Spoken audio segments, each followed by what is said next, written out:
La historia de Gedeón es una de las más sorprendentes e inspiradoras de la Biblia. En medio de la opresión de los madianitas, Dios eligió a un hombre común y corriente, lleno de dudas y temores, para guiar a Israel en una de las victorias más extraordinarias. Gedeón, que se consideraba el más pequeño de su casa, fue llamado por Dios para mostrar que la verdadera fuerza no proviene del poder humano, sino de la confianza en el Señor.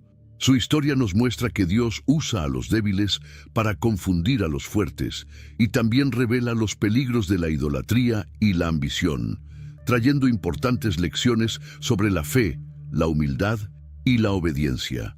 Gedeón nació en una época de gran sufrimiento para Israel.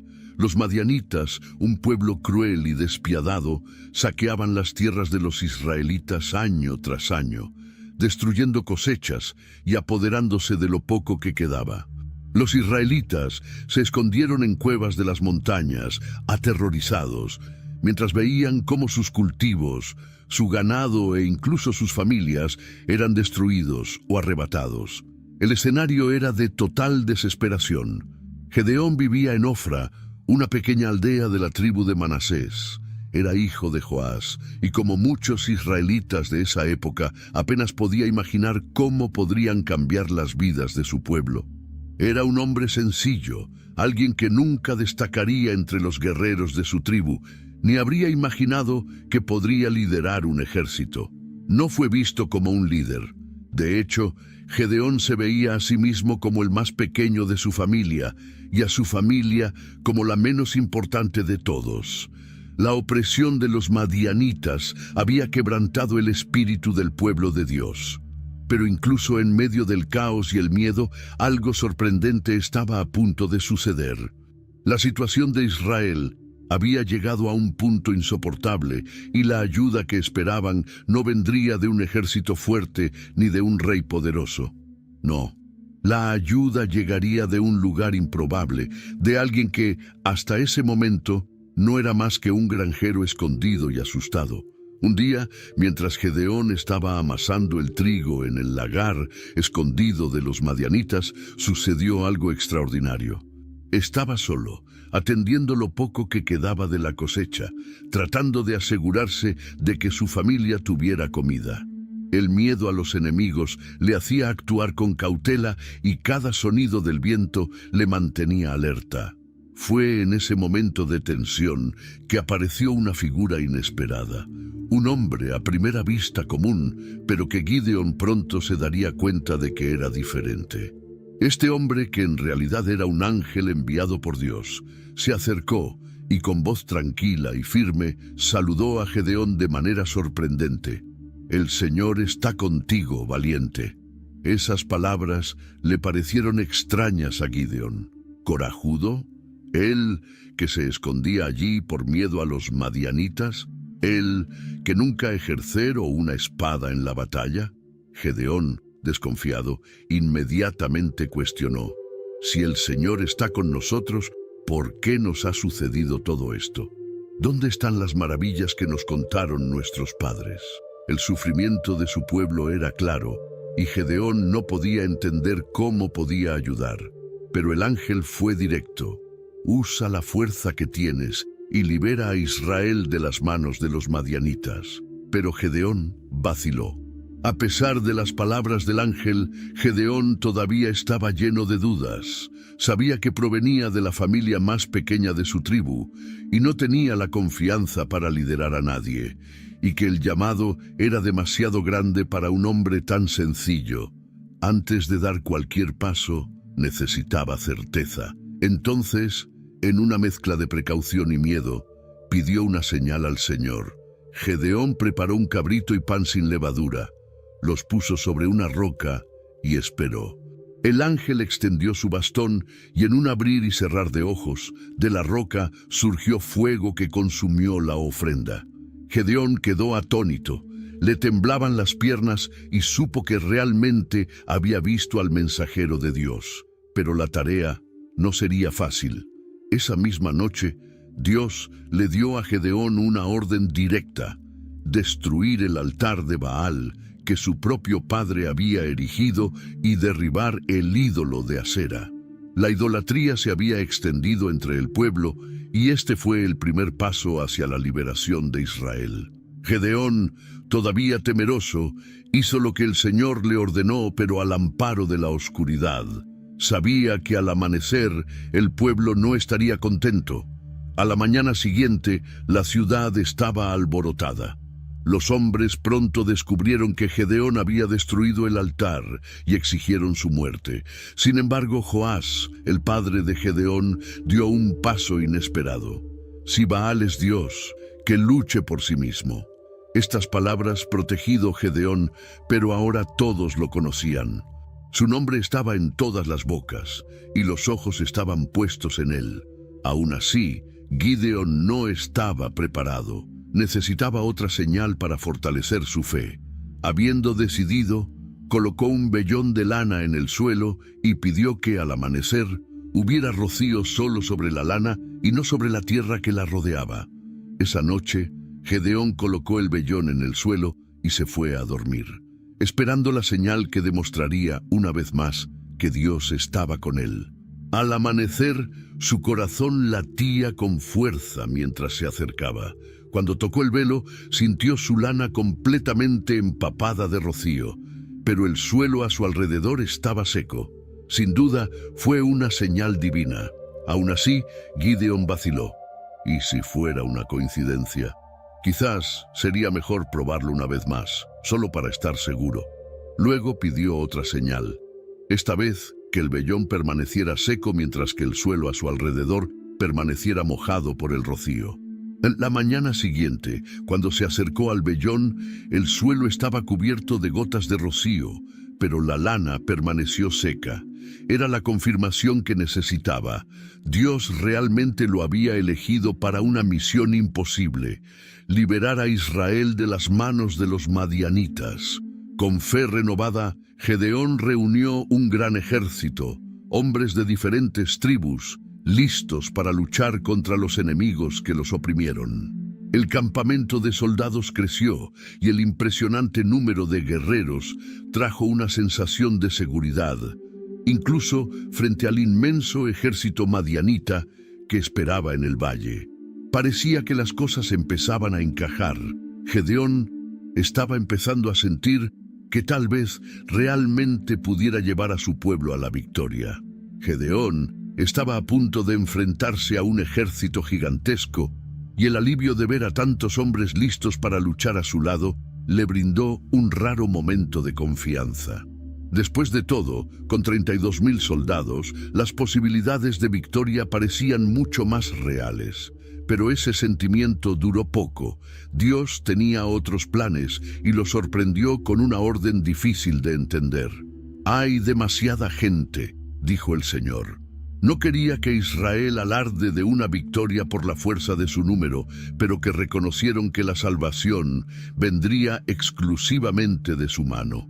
Gedeón, sorprendido, obedeció. Dios le ordenó que les dijera a los hombres que quien tuviera miedo podía irse. Apenas podía creerlo cuando vio dispersarse al primer grupo de hombres. Poco a poco, miles empezaron a abandonar el campo. Al final, salieron 22.000 hombres y a Gedeón le quedaron solo 10.000. A estas alturas, ya podía sentir que el peso de la misión aumentaba. Pero por muy difícil que fuera, sabía que no podía volver atrás. Y como si esto no fuera suficiente miedo, Dios volvió a hablar. «Aún quedan muchos». Gideón apenas podía creer lo que estaba escuchando. El Señor le pidió que llevara a los hombres al arroyo y observara mientras bebían agua. Serían elegidos los que bebieran como perros, lamiendo el agua con la lengua. Y cuando Gedeón terminó de mirar, solo quedaban 300 hombres. Era un número demasiado pequeño, no imaginable. Sin embargo, era exactamente lo que Dios quería. Con solo 300 hombres a su lado, Gedeón sabía que ganar la batalla contra los madianitas parecía imposible a los ojos humanos. Pero Dios había prometido que entregaría al enemigo en manos de Israel. Ahora, Todo dependía de seguir al pie de la letra las instrucciones divinas. Y la estrategia que el Señor reveló a Gedeón no involucró espadas, lanzas ni arcos. Fue algo completamente inesperado. Dios le dio a Gedeón una orden clara.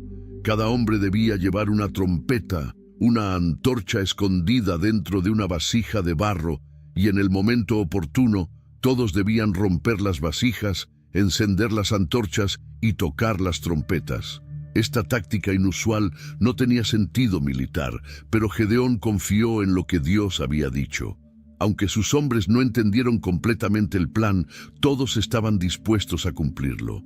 En plena noche, los 300 hombres se posicionaron alrededor del campamento madianita. El silencio en el aire era pesado, lleno de tensión. Los enemigos, sin darse cuenta de que estaban rodeados, durmieron en sus tiendas, completamente desprevenidos para lo que estaba por venir. En el momento adecuado, Gideón dio la señal. En un instante, el sonido de las trompetas resonó en las montañas, las antorchas brillaron en la oscuridad y las vasijas de barro se rompieron, creando un ruido ensordecedor. La confusión se apoderó del campamento enemigo. Al despertar en medio del caos, los madianitas no podían distinguir quién era amigo y quién enemigo.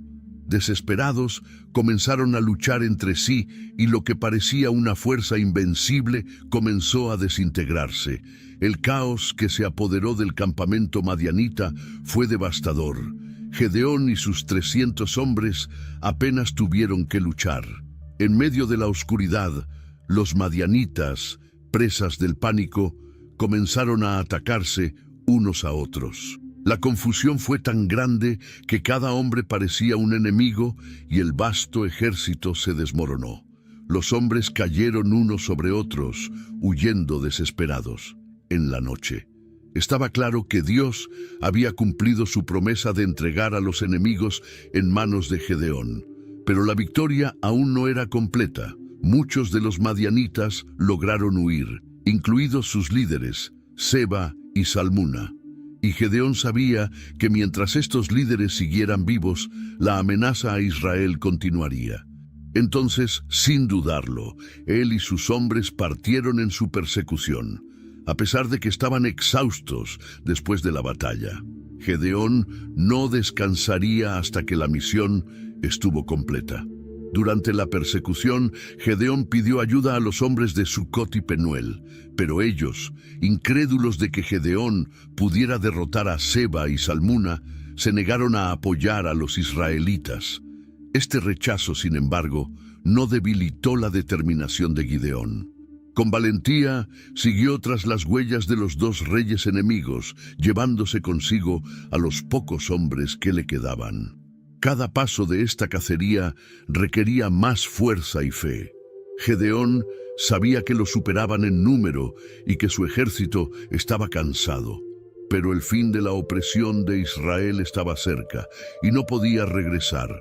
El destino de los líderes enemigos estaba decidido y Gedeón se acercaba a ellos en todo momento.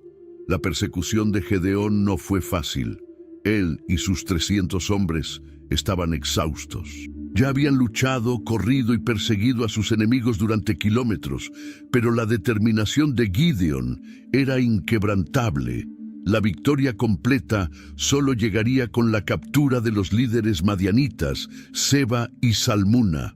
Eran la cabeza de la serpiente, y Gedeón sabía que mientras estuvieran vivos, la amenaza para Israel persistir. El hambre y el cansancio no le impidieron seguir adelante. Gedeón y sus hombres avanzaron por el desierto hasta que finalmente rodearon el campamento de los reyes que huían.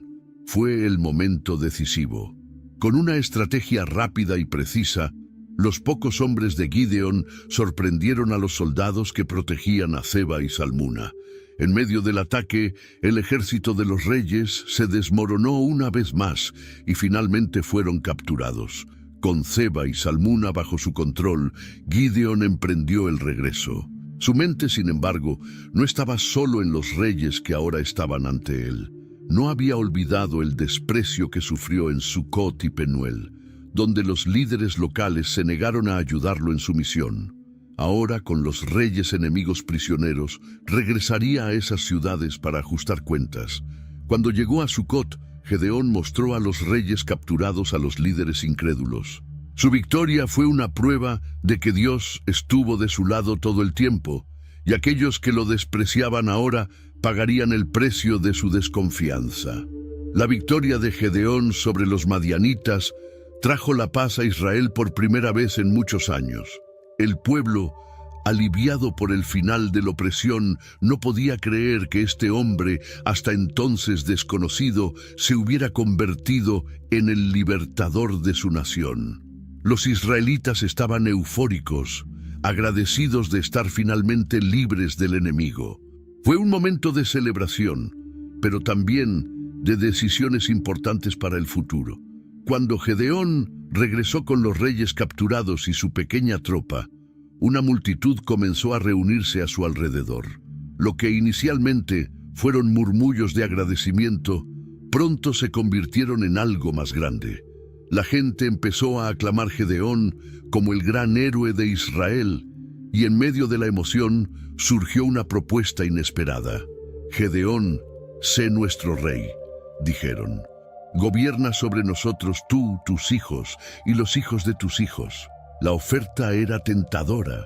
Después de todo, Gedeón había restaurado la paz en una época de caos y desesperación. El pueblo vio en él el liderazgo que tanto ansiaba. Sin embargo, para sorpresa de muchos, Gedeón se negó. Se mantuvo firme, recordando al pueblo que la verdadera victoria venía de Dios y que solo el Señor debería gobernar sobre Israel. No reinaré sobre vosotros, ni mi hijo reinará, dijo.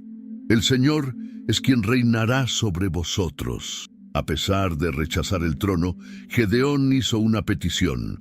Pidió a cada hombre que le regalara un pendiente de oro de los restos de la guerra. La petición de Gideón parecía inofensiva. Solo quería algo del oro que les habían quitado a los madianitas. Con los aretes que cada hombre le regaló, Gedeón hizo confeccionar un efod, objeto de valor simbólico, destinado a representar la presencia de Dios en Israel. Inicialmente se suponía que sería un memorial, algo que recordaría al pueblo la victoria que Dios les había concedido. Sin embargo, las cosas no salieron como él imaginaba. El efod, hecho de oro brillante, se convirtió en una pieza central en Ofra, la ciudad natal de Gedeón. Pronto, gente de todas partes de Israel comenzó a visitar el lugar, no solo para recordar la gran victoria, sino también para adorar. El efod, que debería ser símbolo de fe, comenzó a ser tratado como objeto de culto.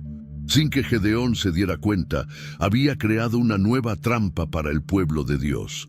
Israel, tan fácilmente descarriado, comenzó a caer nuevamente en la idolatría. El efod se convirtió en una distracción, desviando la atención de la verdadera adoración al Señor. Gedeón, que había liderado una de las mayores victorias en la historia de Israel, ahora vio a su propio pueblo tropezar ante un objeto que él mismo había creado.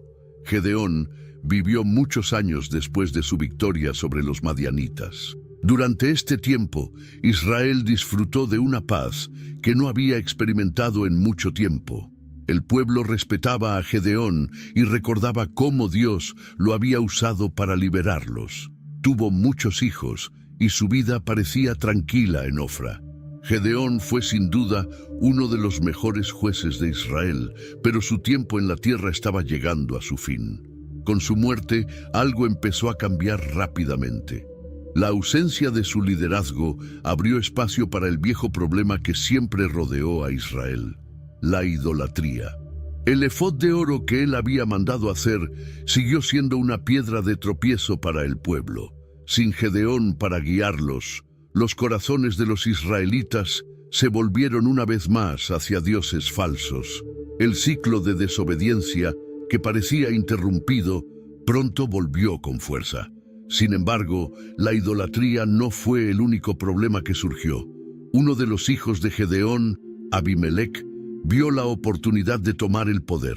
A diferencia de su padre, que se negó a ser rey, Abimelec no compartió la misma humildad. Ambicioso y sin escrúpulos, comenzó a idear un plan para convertirse en gobernante de Israel. A Abimelec no le importaba la adoración de Dios ni la verdadera justicia. Su único objetivo era el trono, y para lograrlo estaba dispuesto a hacer lo impensable. La muerte de Gedeón dejó un vacío que su hijo pretendía llenar, pero el camino que elegiría Abimelec estaría marcado por la sangre y la traición. Abimelec, hijo de Gedeón, pronto demostró ser un hombre muy diferente a su padre. Impulsado por la ambición y el deseo de poder, no escatimó esfuerzos para lograr su objetivo.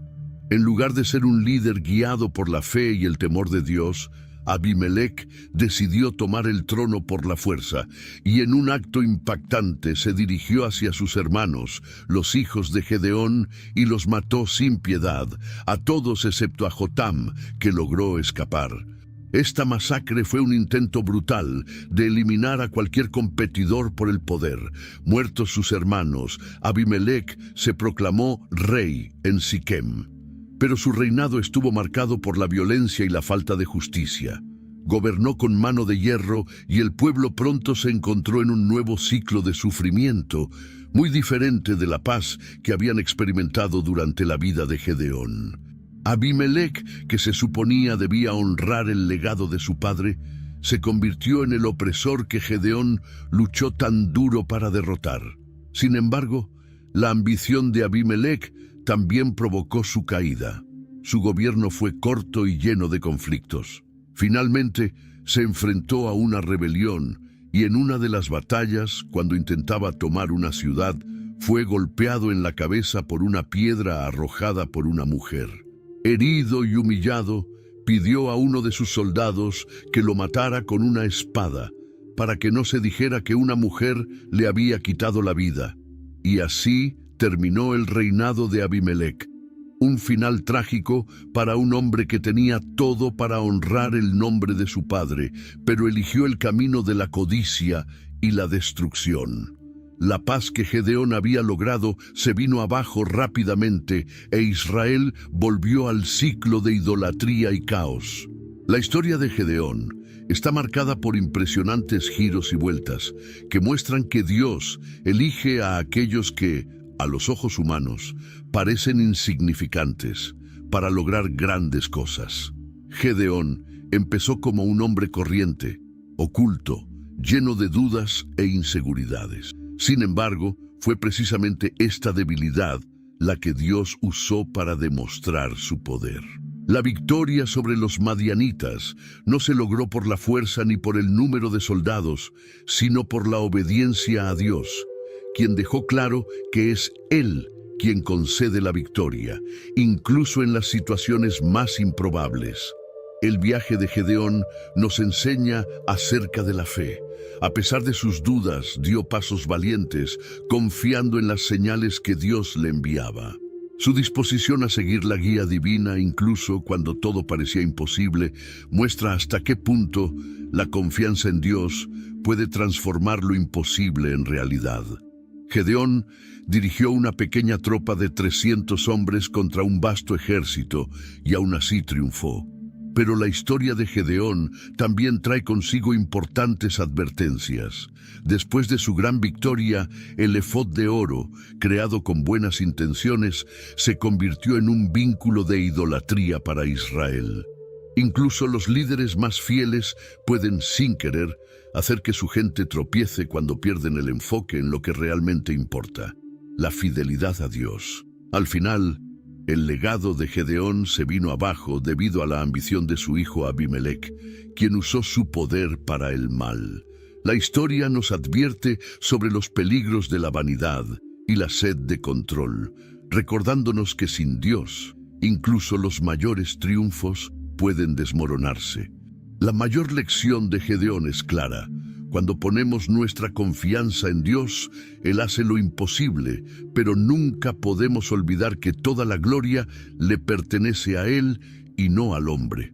Si te gustó la historia de Gedeón y quieres seguir siguiendo otras historias de fe y superación, asegúrate de darle me gusta a este video y compartirlo con tus seres queridos. Y por supuesto, suscríbete al canal para no perderte ningún contenido nuevo. Juntos, exploremos lecciones más poderosas de la Biblia.